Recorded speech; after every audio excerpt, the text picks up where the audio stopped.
to share with you their organization and why you should donate to their cause. That one of those individuals, as I get tongue-tied this morning because I get all these alerts, sorry about that. One of the individuals that we're going to bring on here in just a second is Keith Fletcher of Johnson City Center for Hope. So we're going to bring him in, and he's going to tell us a little bit about his organization and why you should donate to it. Good morning, Keith. How are you this morning? I'm doing great. How? Not too bad. We got a little bit of a lag, but I think we'll make it work.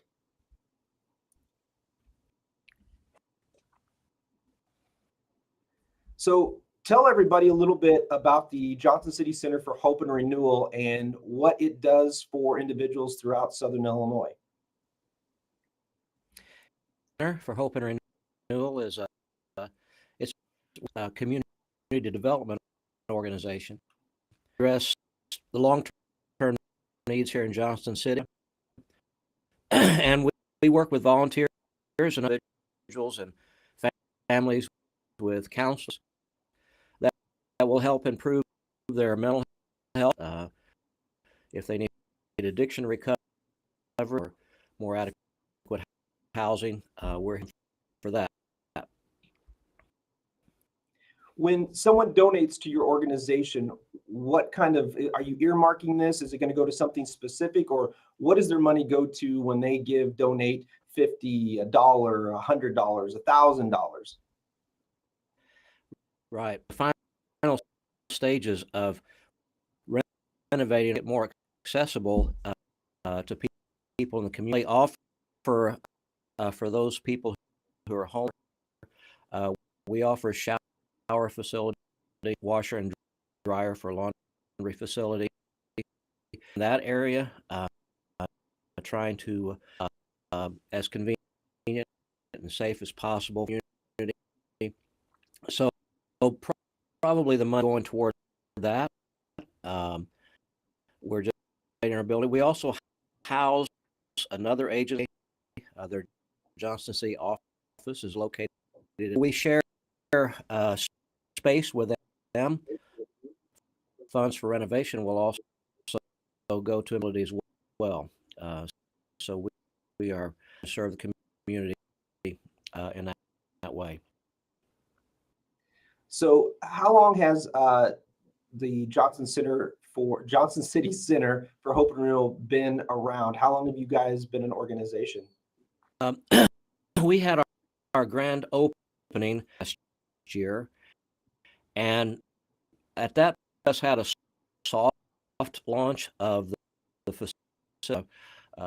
J City Center for Hope and Renewal, providing at that time we're limited, ready to offer their service, trained peer recovery, deliver non-clinical support, to give them, help them have success, ready to move. And so we opened up the facility and make it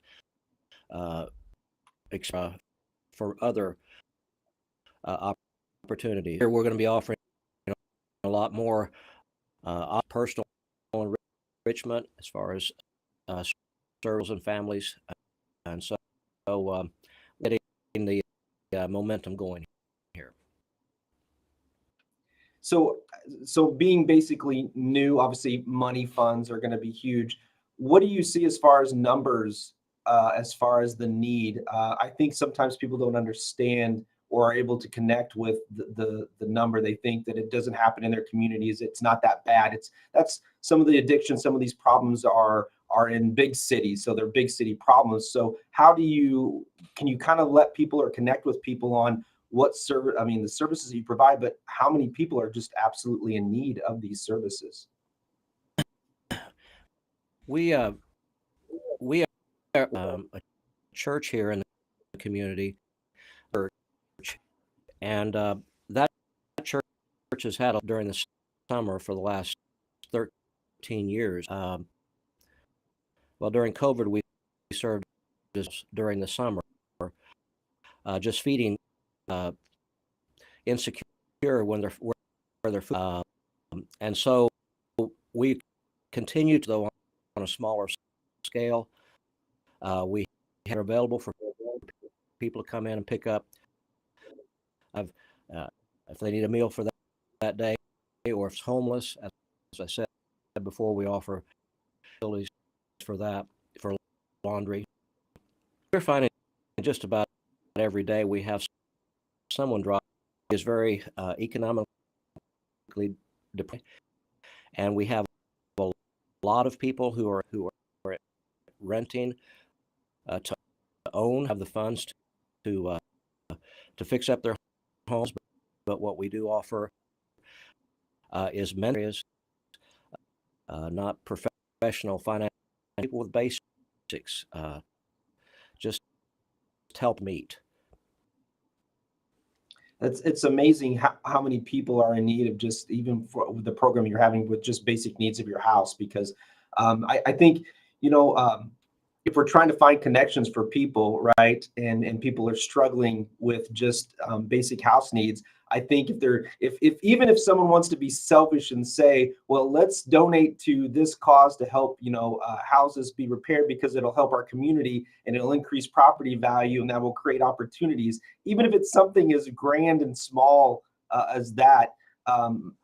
It's amazing just how a ripple of what some of the things that you guys do can have the impact on a community. Even people that don't necessarily donate or give or want to be out there, it's benefiting them. And I think that's the beauty of sometimes what some people like your organizations do, and what organizations do is that they're out there giving freely, and it's benefiting everybody in the community around them. And it's okay if you don't want to be a part of it, but guess what? You are anyways. And so you might as well jump in and find something that you can contribute to. And as far as volunteers, Keith, how well do you do with your volunteer organization? Well, we are, and in fact, all of our programs coming up will be based on volunteers who will offer we're launching a program in January called GOT. It's a very basic education for people that just need some basic skills like writing a checkbook, or ends meets, basic home budgeting, even install a smoke alarm, how to use a fire, how not to get taken advantage of an unscrupulous landlord. And we have volunteers that we're lining up Monday evening.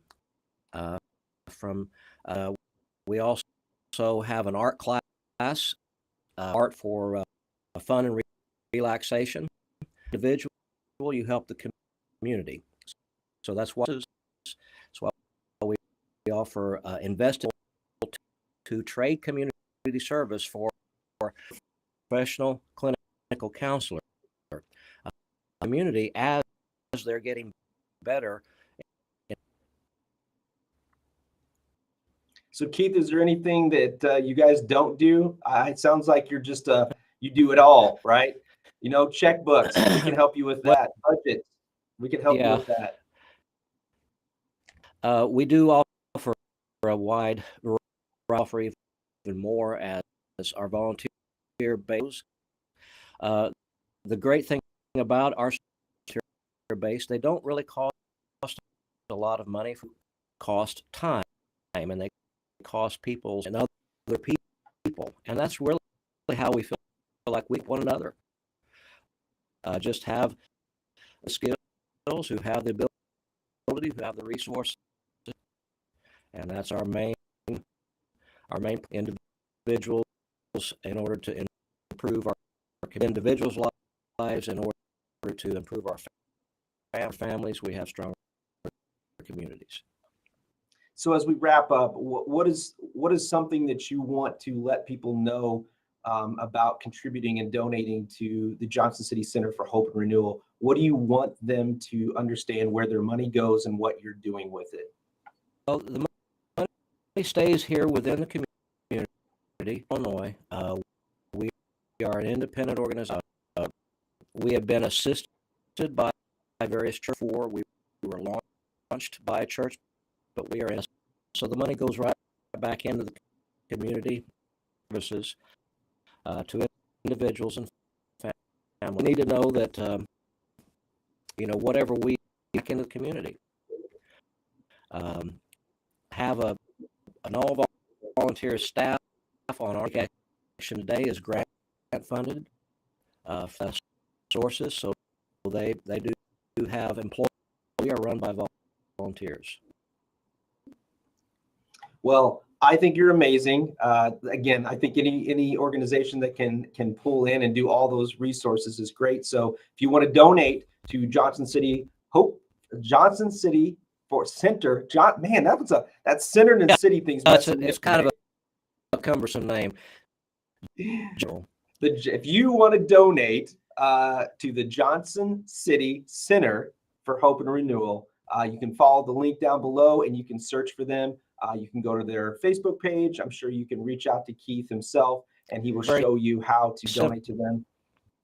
Yeah, it's a great organization doing great things, and that's what we love to hear. That's what we love to hear about here at Give SI.